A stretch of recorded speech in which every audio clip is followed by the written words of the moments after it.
अगर आप ऑटिस्टिक बच्चे के पेरेंट हैं तो मल्टीपल प्रॉब्लम्स आपके सामने आती हैं।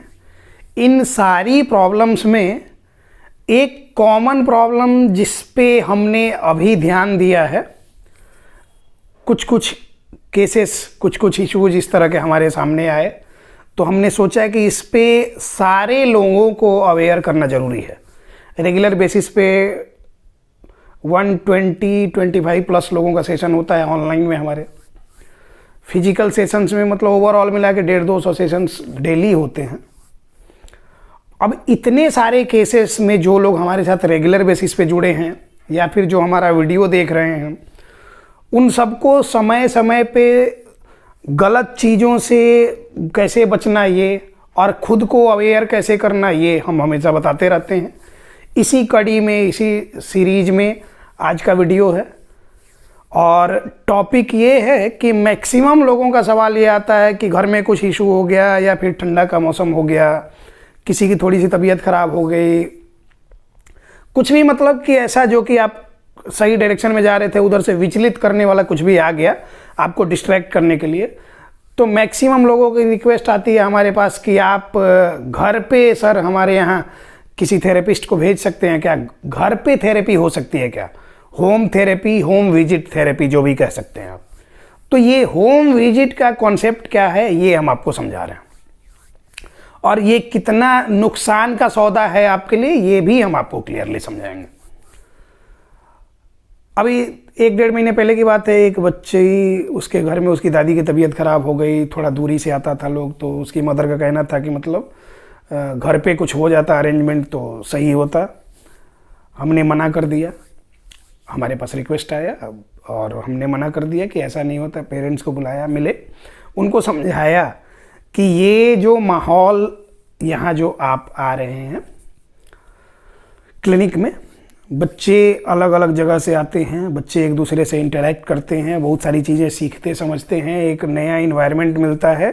घर वाला जो इन्वायरमेंट है उस इन्वायरमेंट से अलग करेंगे तभी एक थेरेपी हमारी वो पर्पस, जो थेरेपी का पर्पस जो है वो फ्रूटफुल होगा।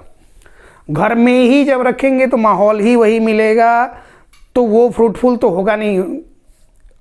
अब जैसे क्या होता है कि स्कूल के लिए हम लोग ऐसा नहीं करते, बहुत सारे घर में होते हैं कि हस्बैंड वाइफ दोनों टीचर हैं, फिर भी अपने बच्चे को भी स्कूल क्यों भेज रहे हैं? वो तो सारी दुनिया को पढ़ा रहे हैं, मतलब आसपास के बच्चों को, सैकड़ों हजारों बच्चों को, तो वो घर पे ही रख के बच्चे को पढ़ा लेते। लेकिन नहीं, वो भी स्कूल भेजते हैं। क्यों? और वो नर्सरी केजी क्लास से ही स्कूल भेजते हैं। चाहते तो 9th में भेजते, 9th-10th करता, मैट्रिक एग्जाम देके और सीधा बोर्ड एग्जाम देके और फिर इंटरमीडिएट में चला जाता, 8वीं तक घर पे पढ़ाते, ये भी हो सकता था। लेकिन ये एक प्रोसेस है, ये स्टेप बाय स्टेप जो प्रोसेस होता है उस तरह से माइंडसेट डेवलप करे, इन्वायरमेंट्स के साथ जुड़ाव हो।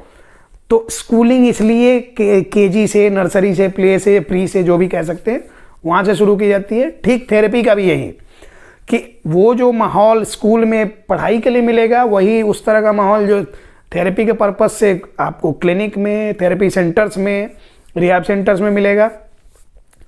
घर में वो चीज़ संभव नहीं है। स्टेप बाय स्टेप प्रोसीजर्स संभव ही नहीं है। इसके अलावा इतने सारे इक्विपमेंट्स होते हैं, टूल्स होते हैं, गैजेट्स होते हैं, ये ओवरऑल चीज़ें आप घर में अरेंज नहीं कर सकते हैं, तो बच्चे के लिए ये भी सही नहीं है। वहाँ पे क्या होगा कि रिपीटिटिव एक ही चीज़ होगी। और अगर कोई जेन्युइन डॉक्टर है, जेन्युइन थेरेपिस्ट है, अगर सही में वो डिग्री होल्डर है, उसने सही से पढ़ाई की है, प्रैक्टिकल अप्रोच बढ़िया है, उसका थ्योरेटिकली वो स्ट्रांग है, प्रैक्टिकली वो स्ट्रांग है, तो वो दूसरे के घर पे क्यों जाएगा विजिट करने के लिए? मतलब उसको और कोई काम नहीं बचा कि वो किसी के घर पे जाके विजिट करेगा। तो जो लोग जिनके दिमाग में ये चीज़ें चल रही होंगी कि हम घर पे बुला के कराते हैं या फिर करवा रहे हैं, हमने सैकड़ों केसेस में ऐसा देखा। अभी अयोध्या से हमारे साथ जुड़े हैं लोग, एक त्रिपाठी करके बच्चा है, नाम ध्यान में मेरे नहीं आ रहा, तो उन लोग क्या है कि पहले कहीं स्पीच थेरेपी सेंटर में जाते थे और वहीं से स्पीच थेरेपिस्ट को पकड़ लिया और वही कहता था कि हम ऑक्यूपेशनल थेरेपी भी कर देंगे। तो इसी तरह के थेरेपिस्ट के नाम पर घूमने वाले फ्रॉड्स को आप घर पे बुलाते हैं और आप खुद ठगे जाते हैं। जो इजीली तैयार हो गया, मैंने क्या कहा कि जो वेल क्वालिफाइड होगा, वेल ट्रेंड होगा, वेल स्किल्ड होगा, वो घर घर नहीं घूमेगा। उसकी अपनी एक डिग्निटी है, उसका अपना एक रेपुटेशन है और उसको बढ़िया काम मिल रहा है, उसको बढ़िया ये मिल रहा है, तो घर घर क्यों जाएगा? पहली बात। दूसरी बात कि आपको हम बार बार कहते हैं कि एज ए पेरेंट आप अपना रोल ऑनेस्टली अगर प्ले करने लग जाएं तो आपका बच्चा इंप्रूव करने लग जाए। मैं हर लगभग जितने केसेस में इंप्रूवमेंट नहीं हो रही उसमें बेईमानी पेरेंट्स की है। कोई फॉर्मेलिटी कर रहा, कोई क्या कर रहा कि कुछ दिन लगातार काम करेगा, जैसे कि 50 सीढ़ी चढ़ना है तो 30 सीढ़ी चढ़ेगा, फिर लगेगा कितना चढ़ना है पता ही नहीं है, फिर वापस आ जाएगा, फिर मोटिवेशन, फिर चढ़ेगा। कोई स्ट्रेस्ड है, कोई एंजाइटी में है, कोई डिप्रेस्ड है, प्रॉब्लम है। मैक्सिमम केसेस में क्या है कि अपनी जिम्मेदारी से भाग रहे हैं, उनको सिर्फ फॉर्मेलिटी करनी है, दिखावा करना है। वो पैसा खर्च कर लेगा लेकिन मेहनत नहीं करेगा, और मेहनत नहीं करेगा वो चाहेगा दूसरे करके इसको ठीक कर दें। और यही बार बार हम समझाते हैं कि दूसरे के भरोसे कभी भी बच्चा ठीक नहीं होगा, क्योंकि खुद के समझोगे नहीं, काम करोगे नहीं, तो फिर कोई फायदा नहीं है। अब रही बात कि मैक्सिमम लोग क्या करते हैं कि किसी सेंटर में गए और वहाँ पे गए तो कुछ दिन रेगुलर बेसिस पे गए, अब जाने का किराया भाड़ा लगता है, एक फिक्स टाइम है कि उस पे जाना है, रूल्स रेगुलेशंस है, फुलफिल करना है, बिना बताए एब्सेंट हुए तो लैप्स होता है। ये इस तरह की चीज़ें होती है। चार्जेज जो हैं वहाँ पे हैं, उसमें कोई किसी तरह की कमी नहीं है। ये बहुत सारे पेरेंट्स को लगता है कि तो इन सब चीज़ों से बचने के लिए वहीं से, मतलब कि जो सेंटर्स हैं वहीं से किसी थेरेपिस्ट को सेट करें और अपने घर पे बुला लें। एक तो कम पैसे में करेगा भी वो, जेन्युइन सी बात है, कम पैसे में करेगा। दूसरी चीज़ की जब मन करेगा उसको मना कर देंगे, जब मन करेगा उसको बुला लेंगे, जब मन करेगा। ये मैक्सिमम लोग करते हैं। हमारे यहाँ और भी सेंटर्स पे, कई जगहों पे ऐसा होता है, कॉमन है, हर कोई रिलेट कर रहा होगा इस बात से। ये सब बातें हम मानते हैं, लेकिन इसमें सबसे ज़रूरी बात ये कि मैक्सिमम सेंटर्स पे क्या होता है कि बहुत सारे लोग, जैसे कि कोई इंटर्नशिप का स्टूडेंट है तो वो आया सिर्फ सीखने के पर्पस से, तो उसको सिर्फ सुपरविजन में रखा गया, उसको मतलब किसी के सुपरविजन में उसको रखा गया, वो सिर्फ देख रहा, समझ रहा, चीज़ों को ये कर रहा। आपको नहीं पता वो किस पर्पस से आया, आपने उसी को पकड़ लिया पैसे के लालच में, उसने चोरी किया और वो जाके आपके यहाँ बच्चे का विजिट करने लग गया। अब आप बुलाए तो बुलाए, ठीक है, कोई प्रॉब्लम नहीं है, उससे 2-4 सवाल पूछने में क्या जाता है। 2-4 सवाल पूछिए, फिर आपको समझ में आएगा वो जेन्युइन है, ऑथेंटिक वे में काम कर रहा है, ये पूछना आपका हक बनता है। सवाल पेरेंट्स का होना चाहिए। बच्चा आपका, उसका फ्यूचर आप किसी के हाथ में दे रहे। एक फ़ोन खरीदना होता है, स्मार्टफोन 10-15 हज़ार 20 हज़ार का, तो हम इतना सारा फीचर चेक करते हैं, इतना सारा रिव्यू चेक करते हैं, यहाँ तक कि एक मूवी देखने के लिए इतनी सारी रिव्यू चेक करते हैं कि फिल्म कैसा है, किसने क्या रेटिंग दिया है, कैसा है, नहीं है। तो अक्सर मूवी जो हम जाते हैं, सिर्फ 150-200-300 की मूवी है, उसके लिए भी इतना रिसर्च करके हम जाते हैं।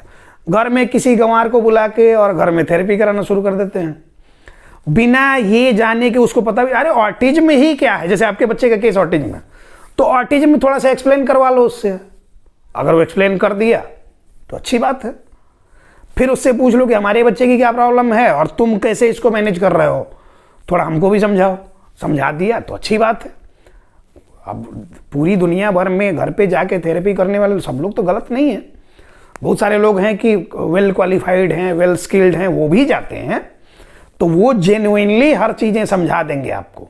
अब सिर्फ पैसा कम ले रहा, हमको बाहर किराया भाड़ा लगा के कहीं थेरेपी सेंटर में जाना नहीं पड़ रहा, और मैक्सिमम केसेस में हस्बैंड वाइफ दोनों जॉब में है, तो इनको बच्चे के फ्यूचर से ज़्यादा पैसे की चिंता है कि हाँ जॉब करेंगे तो पैसा आते रहेगा हमारे पास, और उसी में से थोड़ा सा इसको निकाल के दे देंगे तो क्या फ़र्क पड़ जाएगा।